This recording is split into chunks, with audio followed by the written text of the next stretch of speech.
جی حضرت آواز آ رہی ہے؟ جی آ رہی ہے۔ جی اب آواز آئی۔ حضرت میں یہ کہہ رہا تھا کہ صبح جب سے درس قرآن پر اعلان ہوا ہے کہ آپ مخاطب ہوں گے، خوشی کا سماں ہے کہ ہمیں اچھی اچھی باتیں سننے کو ملیں گی، نصیحت آموز باتیں سننے کو ملیں گی، تو سب سے پہلے آپ اپنی صحت کے بارے میں ذرا بتائیے۔ زوری ابھی چل رہی، باقی شکر ہے اللہ کا بہتر ہو۔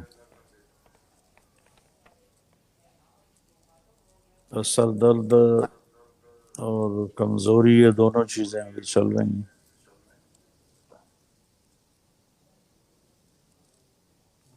سارے آپ کے لیے دعا گو ہیں، انشاءاللہ آپ بہت جلد اچھی صحت کے ساتھ صحتیاب ہو جائیں گے انشاءاللہ۔ حضرت انشاءاللہ۔ ہمارے یہ پروگرام کا نام ہے کامیاب لوگ، اور آپ ماشاءاللہ کامیابی کا استعارہ ہیں، تو آپ یہ فرما دیجئے گا کہ کامیابی کا صحیح مفہوم کیا ہے؟ نوجوان سمجھنا چاہتے ہیں، کیا شہرت کامیابی ہے، مال کامیابیت ہے، مقبولیت کامیابی ہے؟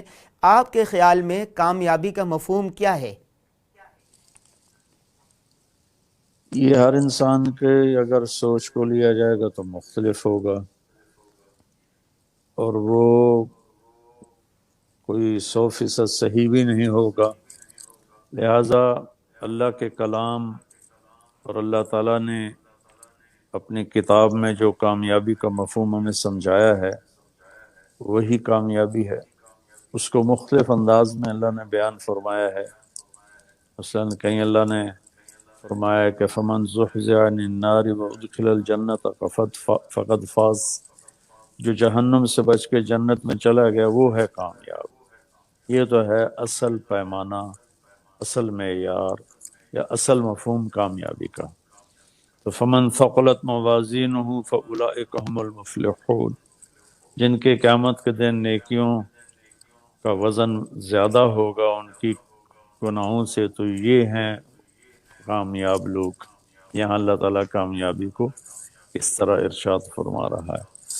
اور پھر کہیں اللہ تبارک و تعالیٰ ایک جگہ اللہ 11 قسمیں اٹھا کے کہہ رہا ہے قد افلح من زکاہا وقد خاب من دساہا۔ اس پر جتنا زور اللہ نے اپنے کلام میں دکھایا ہے، اس کلام میں زور پڑتا ہے قسم سے، تو والشمس وضحاها والقمر اذا تلاها والنہار اذا جلاها واللیل اذا یغشاها والسماء وما بناها والارض وما طحاها ونفس وما سواها۔ یہ 11 قسمیں ہیں۔ اللہ تعالیٰ پوری کائنات کی قسمیں اور اپنی ذات کی قسمیں اٹھا کر کہتا ہے قد افلح من زکاہا وقد خاب من دساہا۔ اس میں ایک آیت میں نے چھوڑی ہے فَأَلْهَمَهَا فُجُورَهَا وَتَقْوَاهَا، کہ اتنی قسمیں اٹھانے کے بعد اللہ تعالیٰ نے فرمایا کہ یہ تمہارا امتحان ہوگا اچھائی اور برائی کے راستے پر چلنے کا۔ تو ہم نے تمہارے اندر صحیح راستے پر چلنے کا بھی پورا سسٹم ڈال دیا ہے، اور غلط راستے پر چلنے کے لیے بھی ہم نے تمہارے اندر طاقت رکھ دی ہے۔ اب تم اللہ سے مانگ کر اپنی طاقت، اپنے ارادے سے غلط راستے سے بچ کر اگر صحیح راستے پر چلو گے تو قد افلح من زکاہا۔ یہ پاکیزی کا راستہ ہے، یہ طہارت کا راستہ ہے۔ تو اللہ نے کہا جس نے اپنے من کو پاک کیا وہ کامیاب۔ وقد خاب من دساہا، دسا ہوتا ڈبو نہیں، صرف اندر ہی غرق کر کے رکھ دینا۔ تو جس نے اپنے نفس کو گناہوں میں ڈبو دیا وہ ناکام ہے۔ تو اس طرح اللہ تبارک و تعالی کامیابی ناکامی کے مفہوم کو جس طاقت کے ساتھ بیان کرتا ہے، ان الذین آمنوا وعملوا الصالحات لهم جنات تجری من تحتها الانہار ذلک الفوز الکبیر۔ ایمان عمل والے جنت میں جائیں گے اور یہ بہت بڑی کامیابی ہے۔ تو دوسری آیت کہتا ہے وَمَسَاكِنَ طَيِّبَةً فِي جَنَّاتِ عَدْنٍ ذَلِكَ الْفَوْزُ الْعَظِيمُ، اور جنت الفردوس میں بڑے گھر دوں گا، یہ ہے بہت بڑی کامیابی۔ اب ایک حدیث پاک کو بھی لے لیا جائے کہ جب قیامت کے دن اللہ تعالیٰ ہر مرد عورت کو اپنے ترازو کے سامنے کھڑا کرے گا اور اس کے نیکیوں کو برائیوں کو تولا جائے گا، تو جس کا وزن نیکیوں میں زیادہ ہوگا تو ینادی منادن، تو ایک فرشتہ اعلان کرے، الا ان فلان ابن فلان، سنو بھائی فلاں فلاں کا بیٹا یا بیٹی، قد ثقلت موازینہ، و سعید سعادتا لم یشقى بعدها ابدا، کہ سنو بھائی فلاں فلاں کے بیٹے بیٹی کی نیکیاں بڑھ گئیں اور وہ ایسی کامیابی کو پہنچا ہے کہ اب کبھی ناکام نہیں ہوگا۔ یہاں بھی کامیابی ناکامی کا معیار وہی ہے جو اللہ کا قرآن بتا رہا ہے، اور جس کی گھٹ گئی اس کے لیے فرشتہ اعلان کرے گا الا ان فلان ابن فلان قد خفت موازینہ وشقی شقاء لا یسعد بعدہ ابدا، فلاں فلاں کا بیٹا یا بیٹی اس کی نیکیاں گھٹ گئیں، آج وہ ناکام ہوا ہے، کبھی بھی اب کامیاب نہیں ہوگا۔ تو یہ ہے وہ مفہوم جس کو قرآن اور حدیث نے بیان کیا ہے۔ اسی کو میں کہتا ہوں کامیابی کا صحیح پتہ چلے گا جب موت کے وقت اللہ کی رضا کا پروانہ نظر آ جائے گا۔ اس سے پہلے کامیابی کا دعویٰ کرنا تو بڑی ہمت کی بات ہے، میری تو جرت نہیں ہے۔ اللہ اکبر۔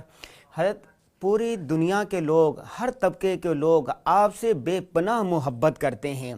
ایک دلچسپ سوال ہے، کیا داعی کی مقبولیت، اس کی قبولیت کا راز یا پیمانہ ہو سکتی ہے آپ کے خیال میں؟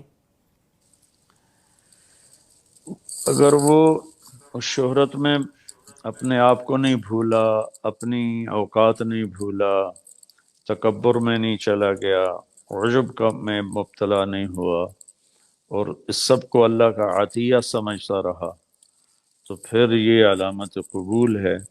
پھر یہ وہ حدیث مشہور ہے کہ اللہ جبریل سے کہتے ہیں انی احب فلان فلانا فاحبہ، جبریل مجھے فلاں سے پیار ہے، تم بھی پیار کرو۔ پھر کچھ عرصے بعد اللہ تعالیٰ فرماتا ہے کہ اب سارے آسمان کے، پہلے آسمان کے فرشتوں میں اعلان کر دو کہ میں ان سے پیار کرتا ہوں، وہ پیار کریں۔ پھر ساتوں آسمان، پھر پوری دنیا میں بھی اس کے لیے محبت کو اللہ تبارک و تعالیٰ مسخر فرما دیتے ہیں۔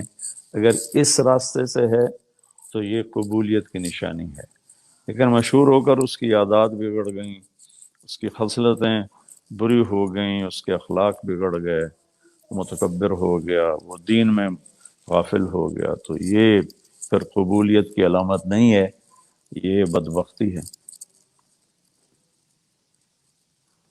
پوری دنیا میں نوجوان آپ کی تقلید کرتے ہیں، آپ کو پسند کرتے ہیں، آپ کے ایک ایک ادا کو لینے کی کوشش کرتے ہیں، آپ کی باتوں سے انقلاب، اصلاحی انقلاب آ رہا ہے۔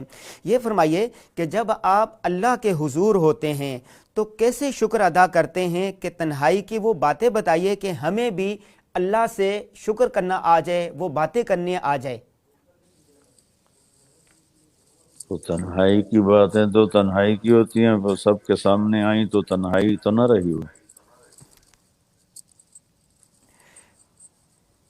بس میں تاکہ یہ ہم اللہ سے جی باتیں جی کرنی چاہیے، اللہ کو اپنے دکھڑے سناؤ، اللہ کے سامنے اپنی کمزوری اس کو بتاؤ، اپنا ضعف بتائیں، اپنی گناہوں بری زندگی کا اقرار کریں، پھر اس کی منتیں کریں، ترلے کریں، کہ یہ جو انداز ہے کہ کسی بڑے کو خوش کرنے کے لیے نیچرل طریقے سے جو انسان کے منہ سے نکلتا ہے یا باڈی لینگویج بنتی ہے، وہ اصل ہوتی ہے مناجات۔ باقی یہ رٹی رٹائیں دعائیں پڑھنے بیٹھ جانا، وہ بہت ساری دعاؤں کی کتابیں ہیں، حسن حسین ہے، حزب الاعظم ہے، اور بھی کئی چیزیں ہیں، تو اس کا نا وہ انہوں نے بنا لیا ہمارے لوگوں نے وظیفہ، وہ بیٹھ کے ایسے پڑھ دیتے ہیں جیسے قرآن پڑھا جا رہا ہے۔ اس کو مناجات نہیں کہتے، مناجات مقبول ہیں۔ یہ مناجات اسے کہتے ہیں کہ آدمی زبان نہ بولے، اس کے جسم کا رواں رواں بولے، دل کے ہر دھڑکن میں فریاد اٹھے، تو پھر وہ جا کے تنہائی کی فریاد بنتی ہے۔ جی حضرت آج کل سوشل میڈیا کا دور ہے، اس کے غلط استعمال کی وجہ سے بہت سارے نوجوان، دنیا بھر کے نوجوان، ہمارے مسلمان نوجوان، وہ بے راہ روی کے شکار ہوتے جا رہے ہیں۔ ایسے میں نوجوانوں کو کیا نصیحت کریں گے، کیا پیغام دیں گے؟ پچھلے مضمون میں ایک بات رہ گئی، آپ نے بات کی تھی کہ نوجوان میری تقلید کر رہے ہیں، میں ان سب کو نصیحت کروں گا، تقلید صرف اللہ کے نبی کی ہوتی ہے، باقی ہم سب مقلد ہیں، پیروکار ہیں، ان کو سامنے رکھ کر ہم سارے فالورز ہیں، کبھی کسی کو آئیڈیل نہ بنائیں سوائے اللہ کے نبی کی ذات کے، چونکہ میں ایک عام انسان ہوں، طارق جمیل، مجھ میں خامیاں بھی ہیں اور مجھ میں اللہ نے کچھ خیر بھی رکھی ہے۔ تو جب ہم کسی کو آئیڈیل بنا لیتے ہیں اور اس کی کوئی کمی سامنے آتی ہے تو پھر پورا دین کا ہمارا تصور ٹوٹ کے رہ جاتا ہے اور ہم بکھر کے رہ جاتے ہیں۔ لہٰذا کبھی بھی کسی کو نمونہ بنانا ہے، آئیڈیل بنانا ہے، تو ہمارے نبی پاک صلی اللہ علیہ وسلم کی ذات ہے۔ اس کے بعد جو لوگ دین کی محنت میں ہیں، دین کے کاموں میں، ان کی قدر کریں، ان کی، اور ہر انسان کی بھلائی دیکھیں، برائی نہ دیکھیں۔ اور باقی سوشل میڈیا پر یہ تو بہت بڑی جنگ چل رہی ہے، اس میں کوئی شک نہیں۔ اہل علم کا فرض بنتا ہے کہ وہ اختلافی باتیں ایک دوسرے پر اعتراض جواب اور اپنے مسلک کے بارے میں اور دوسروں کی تردید کے بارے میں، اور جو کچھ دین کے نام پر بھی تو گند ہو رہا ہے نا بہت سا، لیکن بہت سا اچھا بھی ہو رہا ہے، ماشاءاللہ بہت ہی اچھا ہو رہا ہے۔ تو میں یہ عرض کروں گا علماء کی خدمت میں کہ دین پیش کریں، ان الدین عند اللہ الاسلام، وہ جو اللہ نے کہا ہے نا، ان الدین عند اللہ الاسلام، وہ اسلام پیش کریں، فروعی چیزوں کو اور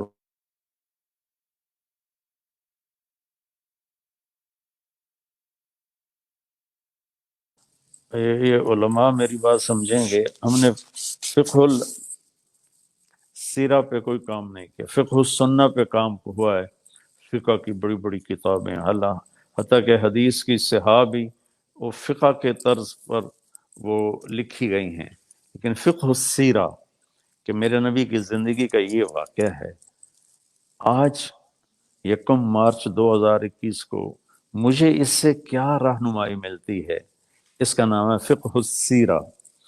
تو فقہ السنہ ہدایہ ہے، اور قدوری اور کہاں بیشتی زیور سے شروع کرتے ہیں اور ہدایہ تک فقہ السنہ فقہ السنہ فقہ السنہ، لیکن فقہ السیرہ کوئی نہیں ہے کہ سیرت نبی سے ہم اپنے لیے راستہ تلاش کریں۔ سیرت ویسے ہی چلنے کو کہتے ہیں، تو اللہ کے نبی سے جوڑیں، اللہ سے جوڑیں، اسلام سے جوڑیں، نہ اپنی ذات سے جوڑیں، نہ جس کو جو راستہ پسند ہوگا اختیار کر لے۔ جی حضرت، ہم تاریخ کا مطالعہ کرتے ہیں تو پتہ چلتا ہے جو شخص بھی کوئی بڑا کام کرتا ہے، تجدیدی کام کرتا ہے، تو اس پر لازمی تنقید ہوتی ہیں، وقتاً فوقتاً مختلف حلقوں کی طرف سے آپ کو بھی تنقید کا نشانہ بنایا جاتا رہتا ہے، اس پر کیا کہیں گے، ان کو کیا کہیں گے؟ دیکھیں، ہمارے دینی ماحول میں ایک بات چلتی ہے کہ ہم تو اندھے مقلد ہیں، ہم تو لکیر کے فقیر ہیں، بس میری اسے کمزوری سمجھ لیں یا خوبی سمجھ لیں، میں اندھا مقلد نہیں، لکیر کا فقیر نہیں۔ ہاں،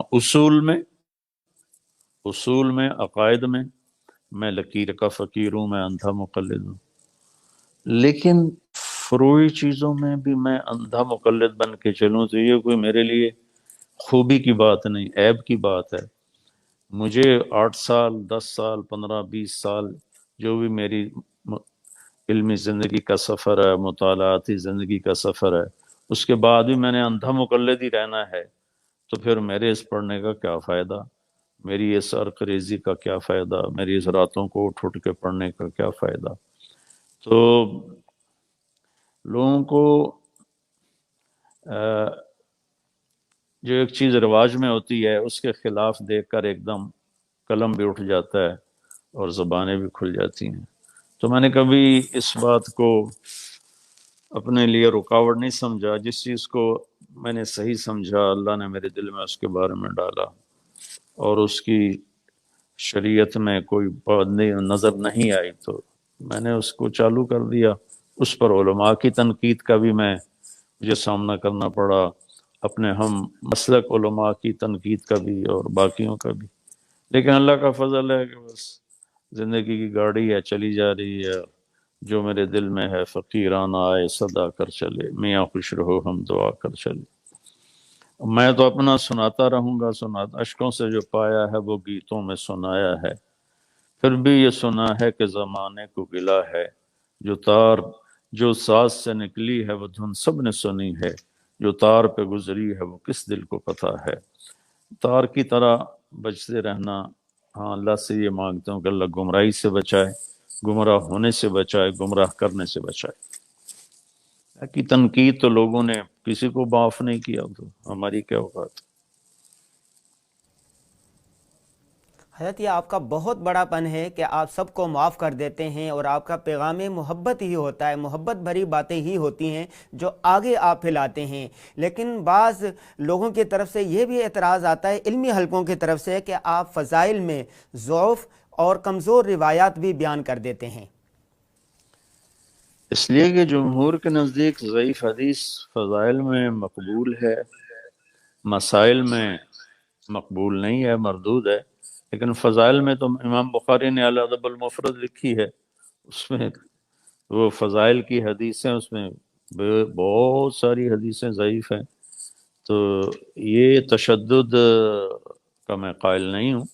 ضعیف حدیثیں بیان کی جا سکتی ہیں فضائل میں، البتہ مسائل میں صحیح حدیث چاہیے. بہت اچھا حضرت. یہ بہت سارے والدین اپنے بچوں کی، چھوٹے بچوں کی تربیت کے حوالے سے بہت پریشان ہیں. آج بھی بہت ساری ماؤں نے لکھا کہ ہم اپنے بچے کو مستقبل کا داعی، مبلغ بنانا چاہتے ہیں. والدین کی خواہش ہوتی ہے کہ اس کے بچپن ہی میں ایسی وہ چیز ڈال دیں کہ جب وہ سمجھدار ہو تو وہ اچھا داعی اور اچھا مبلغ بن سکے، سیدھے راستے پر چل سکے. اس کے لیے کچھ رہنما خطوط جو والدین اس پر عمل کر سکیں. جو اللہ کے نبی نے اپنے اولاد کے ساتھ کیا، کرموا اولادکم، اپنی اولاد کو عزت دیں.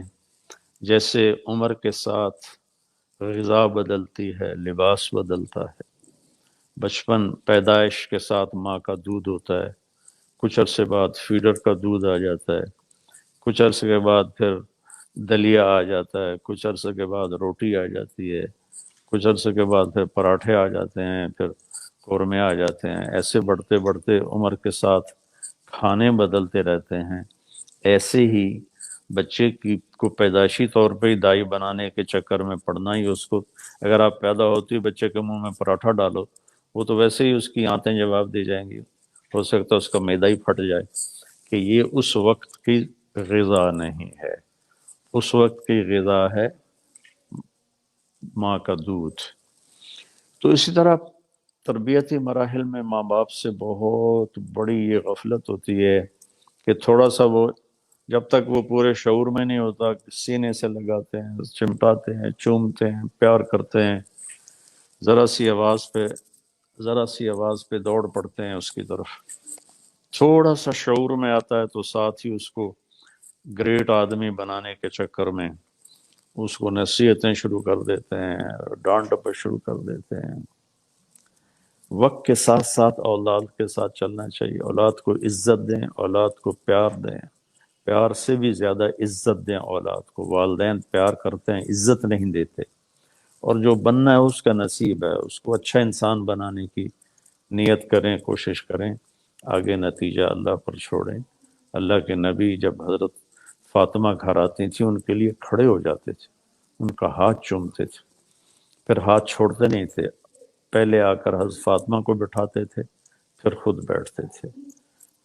تو اس طرح اگر ماں باپ اولاد کو صرف ٹائم دیں، نصیحتیں تھوڑی کریں، محبت دوستی کرام زیادہ کریں، اور دوسرے طرف وہ جو والدین ہیں او لیول اے لیول میں کتنے اے آئے کتنے بی آئے، اس نے ہمارے بچوں کو ذہنی مریض بنا دیا ہے، نفسیاتی مریض بن گئے. تیرے یہ پورے کیوں نہیں آئے تیرے، مجھے تو اب ہمارے زمانے کی یہ پڑھائی تو نہیں تھی، تو محبت دیں، عزت دیں۔ بس اب میں اجازت چاہوں گا، اس سے زیادہ مجھ سے بولا نہیں جا رہا۔ سوال آپ کا بہت شکریہ، آپ نے آخری سوال یہ ہے کہ بھائی جنید جمشید شہید سے آپ کا بہت گہرا تعلق رہا ہے، ان کی کچھ یاد ہمارے ساتھ شیئر کر دیں، کچھ بات۔ بس اب میں تھک گیا ہوں، مہربانی، السلام علیکم۔